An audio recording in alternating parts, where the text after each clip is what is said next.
I've often said that my life has been the product of a compound interest miracle. But if you want to know the real story, you have to go back to Omaha, Nebraska in the middle of the Great Depression. I was just a boy when I saw my father lose his job. That feeling of insecurity stayed with me.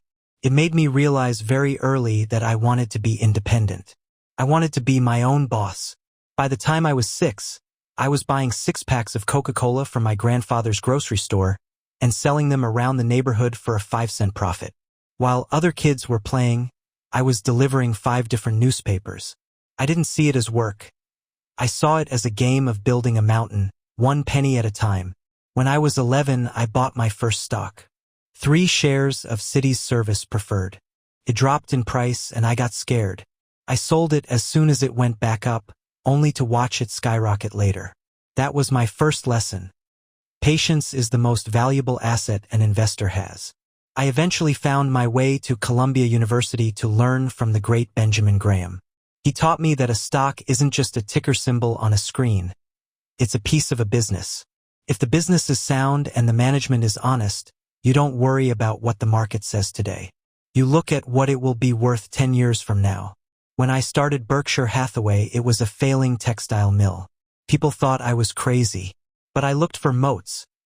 Businesses with a protective wall around them that competitors couldn't cross. Whether it was See's Candies, Geico, or Coca-Cola, I looked for companies that people would still love and use 20 years into the future. People ask me how I became one of the wealthiest men in the world. They expect a secret formula or a complex algorithm. But the truth is much simpler. Over the decades, I followed a few rules that never changed.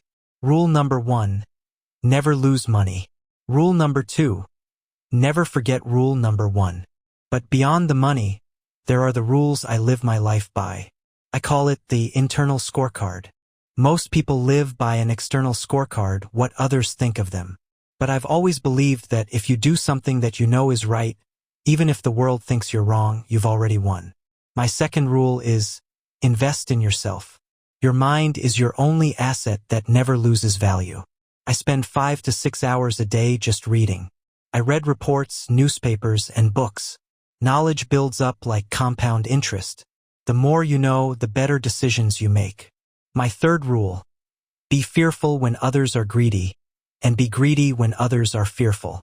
When the market crashes and everyone is running for the exits, that is when the best opportunities are born. You have to have the courage to stand alone. And finally, my most important rule, guard your reputation. It takes 20 years to build a reputation and 5 minutes to ruin it. If you think about that, you'll do things differently. Today, I still live in the same house I bought in 1958. I still drive myself to McDonald's for breakfast. Money hasn't changed who I am.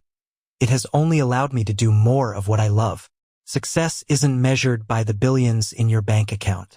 To me, success is measured by how many of the people you want to have love you actually do love you. So keep it simple. Invest for the long term. And remember, the best investment you will ever make is in your own character.